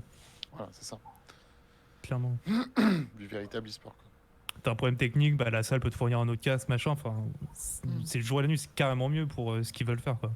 Non, non, mais c'est bien pensé, hein. Moi, ma question, c'est est-ce que du coup, ça va attirer. Est-ce que ça peut percer? Voilà, moi, j'ai pas de doute quant au fait que moi, ça peut me plaire.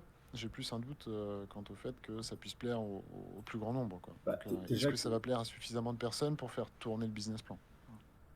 déjà que Je pense que l'e-sport, c'est pas non plus développé oui. de fou furieux, mais au final, avant qu'on y arrive en VR, où il n'y a pas encore grand monde enfin, sur, sur les plateformes, on va avoir un peu de mal. Je pense pas que ce sera l'usage qui déclenchera tous ces événements en VR. Par contre, je pense que ça peut être une des bonnes pierres pour montrer que c'est possible. Tu vois, Mhm. d'avoir des endroits où justement on va retrouver 150, 200, 250, 300 personnes dans une arène à regarder des mecs qui jouent ou se retrouver, je sais pas, tu vois, sur une carte danoise. Donc on pourrait imaginer une minimap où les gens peuvent être autour par petits groupes, puis tu as un grand écran qui te met des points plus serrés. Mais enfin, en tout cas, aussi de. Mais tout ce qu'on raconte, ça repense aussi la manière dont on stream ces trucs-là. C'est comment est-ce que on présente une étape un match en réalité virtuelle, quel que soit le jeu. Il faut penser comment le spectateur va vouloir interagir avec ça et puis interagir avec les gens qui l'entourent. On a moyen de créer un truc Hmm. avec pas mal d'émulation. Non, mais imagine, enfin, là on revient un petit peu sur l'événementiel et compagnie, mais imagine demain, tu as un serveur suffisamment puissant pour vraiment faire tourner beaucoup de choses et autres. Et ton YouTube, bah, c'est un peu une ville dans laquelle tu aurais un petit peu de VRChat, un peu de contenu vidéo, pourquoi pas, un peu de performance live, un peu genre, je sais pas moi, enfin, moi, j'adorais le principe. Alors ces bars ont un nom, mais vous savez, les bars un petit peu chauds dans lequel. Enfin, chaud, Ah oui, SHOW. Hein. Euh, pas le même genre voilà. de bar. Voilà. Mais sur lequel voilà, vous avez un petit peu Merde, ah, ça a un nom, le standing. Enfin, bref, un mec qui va vous raconter des blagues Stand-up. comme ça au beau milieu. Le stand-up, voilà, pardon. Mhm. Cherchez mon mot. Euh, Enfin, voilà, ce genre de choses de façon complètement naturelle. Et si vous vous asseyez à la scène, que ça compte comme un viewer, avec un système de pub, pourquoi pas, un peu à la YouTube ou pas, parce que c'est vrai qu'on critique beaucoup ce système, mais en même temps, c'est ce qui permet de monétiser. Hein, c'est ce qui permet d'avoir autant de créateurs finalement sur YouTube. Voilà, est-ce que c'est pas ça qu'il faut, quoi? Moi, j'ai vraiment peur sur le fait d'y aller par petites touches sur ces événements-là. Vraiment d'y aller par petites touches que ça ne prenne jamais. Ouais. J'ai vraiment un doute. Après, je pense qu'il faut faire gaffe aussi à la friction que représente ce genre de truc virtuel. Par exemple, bah, on revient sur Virtuality. Virtuality, tu sors de ta conférence, tu dis ah bah je vais aller faire le tour des conférenciers. Si on imaginait que Virtuality ça soit présenté comme plein de conférences Zoom et tu as juste une page avec des liens sur lesquels tu cliques, tu vas dans les différentes conférences Zoom, ce serait beaucoup plus rapide et simple de te déplacer entre les stands. Et là, non, en fait, tu as ton petit personnage qui marche lentement en plus, qui va jusqu'au truc, tu vas cliquer, tu as un temps de chargement, tu rentres dans le truc, Ouais. ça va ramer en plus au début parce que ça charge tous les éléments. T'as quand même une friction, tu vois. Et c'est ça le truc avec une expérience comme YouTube ou Twitch d'une certaine manière, c'est que tu fais 2 clics, ton truc est lancé, tu poses dans ton fauteuil, tu regardes. Il n'y a pas tout ce truc de. Et en fait, j'aime trop ces idées de, tu vois, de représenter physiquement l'internet comme on le connaît Ouais. et de l'imaginer. Et tu te dis qu'en fait, il y a des possibilités de fou, c'est trop intéressant. Mais est-ce que dans les faits, c'est vraiment un truc. Tu vois, je pense que c'est pas un truc qui peut remplacer. C'est toujours un truc en plus. Bah, en Et fait, si qu'est-ce t'es que dans un ça truc en plus, est-ce apporterait? que c'est pas gadget? C'est ça. Effectivement, qu'est-ce que ça apporterait, tu vois? Mais imagine que tu rentres dans la chaîne YouTube je sais pas, remplacé par n'importe quel artiste, et que vraiment, en fait, tu sois dans son univers, plongé dans son univers, un petit peu comme tu pourrais l'être dans un Tilt Brush, tu vois. Enfin, je sais pas si t'es déjà rentré dans une scène fait par un artiste dans Tilt Brush, tu rentres vraiment dedans. Mhm. Et de là, tu as ces différentes expériences, son domaine d'application, enfin, son portfolio, plein de choses en fait que Ouais. effectivement on pourrait penser. Enfin, t'as un moyen vraiment de faire un truc. Alors, ce serait colossal. On disait oui, après c'était l'Oasis, mais oui, dans une certaine forme, mais je vois pas ça si complexe à nos jours à faire. Justement parce qu'on va garder l'Internet tel qu'il est, et finalement, ça serait l'Internet 3.0. Voilà, exactement, on est d'accord. On fait une forme d'Internet 3.0 renouvelée sur d'autres serveurs avec un système de peer-to-peer éventuellement. Voilà, on refait un réseau à côté. On garde l'Internet tel qu'il est à l'heure actuelle et on se donne les moyens de refaire vraiment un réseau 3.0, un réseau XR en fait, Internet. Il y a des projets Ça, c'est qui sont, trop intéressant. qui sont au stade d'ébauche, mais pour moi l'événementiel il passe par là parce que sans cet Internet-là, sans cette structure-là de base, de toute façon la démocratisation de la VR pour moi elle passe par Internet. Dans le Mhm. sens où c'est ça en fait que veulent les gens, c'est ça qu'ils consomment au quotidien, c'est ça que, enfin voilà. Steam ne sera jamais grand public, ne parlera jamais à plus de peut-être 10% de la population. Alors, je vous parle même pas d'Oculus et je vous parle même pas de Pimax. C'est juste pas possible. C'est vraiment Internet qui va faire le truc.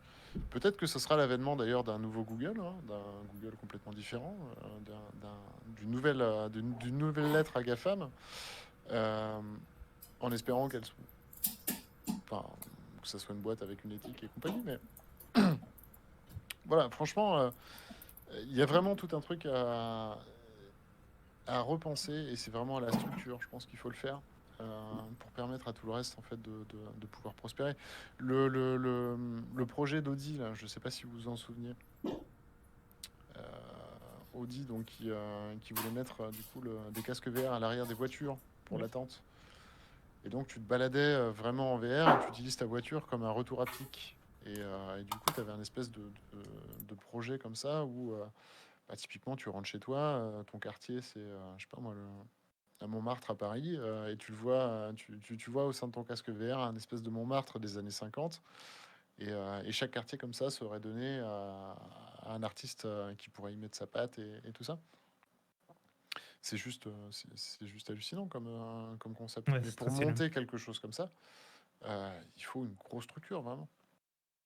Mm. F9, Lenny Comeback. Bon, Intéressant. messieurs, 19h45, je pense on va couper là. Mhm. Ah, Ouais, on discute, hein, mais le temps passe. C'était un plaisir de faire cette première émission de l'année avec vous, vraiment. j'avoue, Et, c'est la première Ouais. émission de l'année. et du coup, merci beaucoup en plus d'avoir filé un coup de main là au pied levé, parce que je vous ai un peu prévenu tard, mais c'est cool. Euh, Non, Toujours un bah, plaisir. ouais, merci pour ta confiance. Et puis, j'ai passé un super moment. C'était très cool, cette discussion avec vous et avec le chat. C'était